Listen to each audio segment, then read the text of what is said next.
of them all. You are the fairest, but there is another destined to surpass you. What does she want from me? Consume her heart, and you shall rule forever.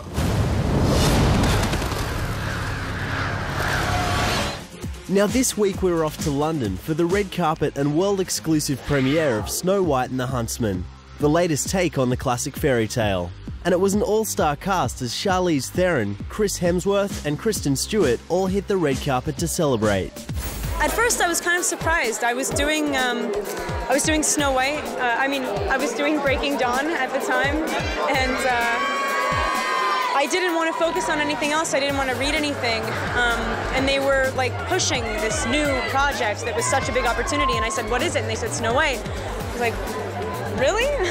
You really think that's a great idea?" I enjoyed the fact that the Huntsman wasn't in the really very prominent in the fairy tale we knew before this, and in this he's a much larger piece and there's a different take on his character and also the film, the story.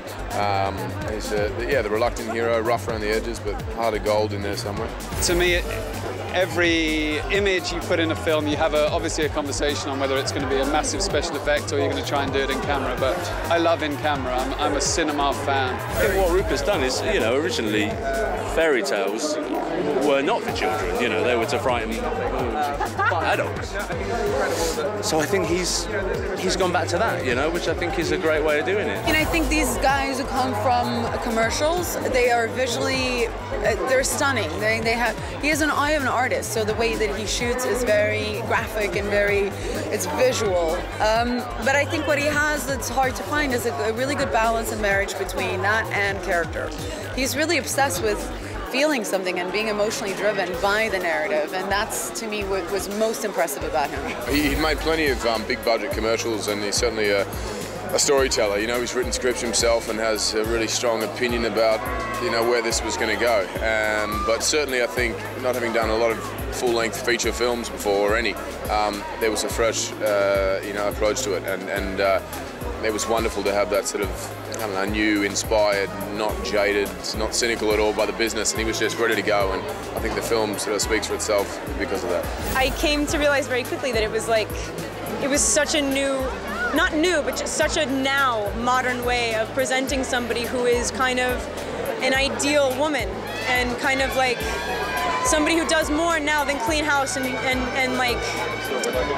chirp at her birds. I think it's so much more about being this very steady, very strong person that isn't basically kind of acting like a guy. I think nowadays that's what everyone does. I think she's so essentially female. I love her. I think that she's awesome. We were really naughty, the dwarfs, really naughty. So people were scared of us when we came on set because they didn't know what we were going to do next. But we were led by Ray Winston, so we were bound to be naughty. We were like a mafia, in a way that you had Ian McShane, that was Don Cauliflower, I called him, and you had Bob Hoskins, who was like the consigliere, and I was like the centurion of it all, and I just let the boys go and do what they want to do. I've probably been asked 1,000 times, which one are you? And I have to kind of tell everyone, oh, we're not allowed to say dopey, grumpy, we don't own the rights to those words. So, yeah, I think my wife would assume that I was grumpy. It's like any film, it's like anything you do.